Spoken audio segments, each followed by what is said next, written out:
Hello guys, આજે આપણે એક નૂડલ્સની રેસીપી શેર કરીએ છીએ. એમાં તમે જુઓ કે જે આપણે નૂડલ્સ છે એ આપણે મેંદા વગરના અને આપણે ઘરે બનાવીશું નૂડલ્સ. બાળકો ઘણી વખત નૂડલ્સ ખાવાની ડિમાન્ડ કરતા હોય અને ખરેખર આમ તો નાના મોટા સૌને નૂડલ્સ ભાવતા જ હોય છે. ઘરમાં કદાચ નૂડલ્સ બનતા હોય તો દરેકના મોંમાં પાણી આવી જાય. અને ખરેખર આ નૂડલ્સ એકદમ આસાન રીતથી, અને હું નાની નાની ટિપ્સ તમારી સાથે શેર કરીશ જેથી કરીને તમે આ નૂડલ્સ બનાવશો તો બજારથી પણ એકદમ પરફેક્ટ, અને કોઈ કહી નહીં શકે કે તમે આ મેંદા વગરના નૂડલ્સ બનાવીએ છે.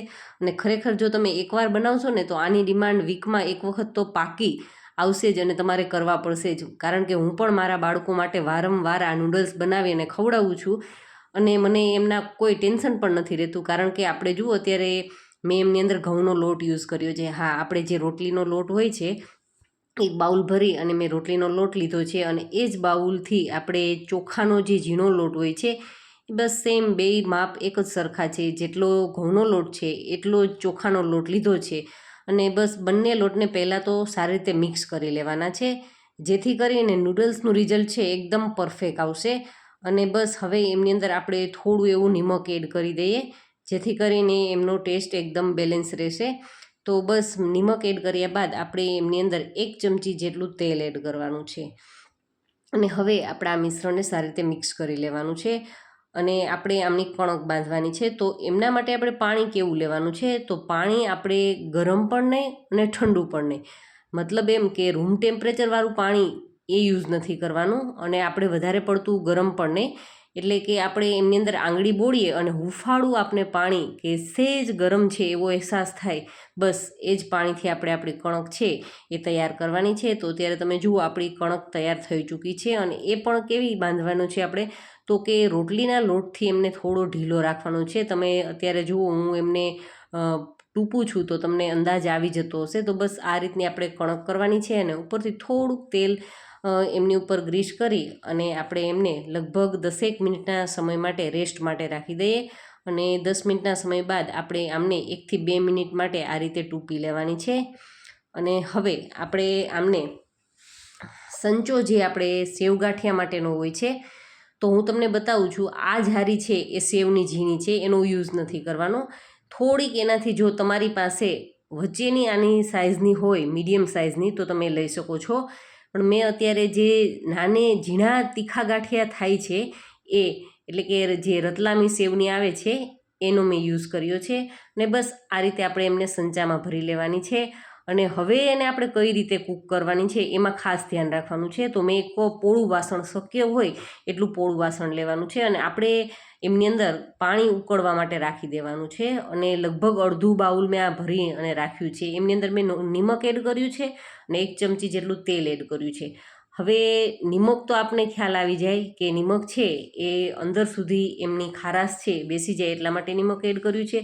અને તેલ શા માટે યુઝ કર્યું છે, તો કે એના કારણે આપણા જે નૂડલ્સ છે એકદમ છૂટા છૂટા પડે, એટલા માટે તેલ ખાસ ભૂલ્યા વગર આપણે એમની અંદર એડ કરવાનું છે. અને હવે આપણે એમના નૂડલ્સ પાડવાના છે. તો બસ એકદમ આસાનીથી આપણા નૂડલ્સ પડી જશે. અને મેં તમને બતાવી હતી જે કટોરી, એના માપથી લગભગ મોટી 4 વ્યક્તિ આરામથી ખાઈ શકશે એટલા નૂડલ્સ તૈયાર થશે. અને આપણે આમને વધારે ભરવાના નથી. આટલા આપણે તમે જોઈ શકો છો, લગભગ મેં પોણો સંચો જેટલા આમની અંદર એડ કર્યા છે નૂડલ્સ. અને હવે આમાં ખાસ એક વાત યાદ રાખવાની છે કે આપણે આમને મીડિયમ ફ્લેમ ઉપર આમને કૂક થવા દેવાના છે, અને 1 મિનિટ માટે આપણે એમને અડવાના નથી. બસ આ રીતે એમને થવા દેવાના છે. અને પાણી જુઓ ઉકળવા લાગશે એટલે ઉપરથી તમે જોઈ શકશો તો જે સફેદ સફેદ ભાગ દેખાશે, અને પાણી થોડું ઘટ થતું લાગશે. તો આ બેઝ ઉપર તમારે શું કરવાનું છે કે સાઈડના ગેસ ઉપર આપણે થોડું પાણી ગરમ કરી લેવાનું છે. અને આમની ઉપર મેં થોડું સૂટ નથી થયું, પણ આપણે શું કરવાનું છે, આની ઉપર પાણી ગરમ નાખી દેવાનું છે. અંદર થોડું થોડું પાણી ગરમ એડ કરતું જવાનું છે, જેથી કરી નૂડલ્સને બફાવા માટે થઈ અને સ્પેસ મળી રહેશે, અને અંદર સુધી એકદમ કૂક સરસ થઈ જશે.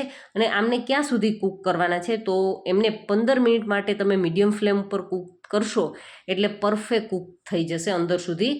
અને અત્યારે જુઓ આ બેઝ ઉપર થોડી ઝડપથી પ્રોસેસ કરવાની છે, આપણે એમનું પાણી છે એ દૂર કરવાનું છે. તો અત્યારે મેં એક ચાળણીની અંદર એમને લઈ લીધા છે અને જો મેં એમની ઉપર ઠંડુ પાણી ફ્રીઝરની અંદર મેં 10થી 15 મિનિટ માટે આ પાણી રાખ્યું છે. જો બરફની કણીઓ થઈ ગઈ છે.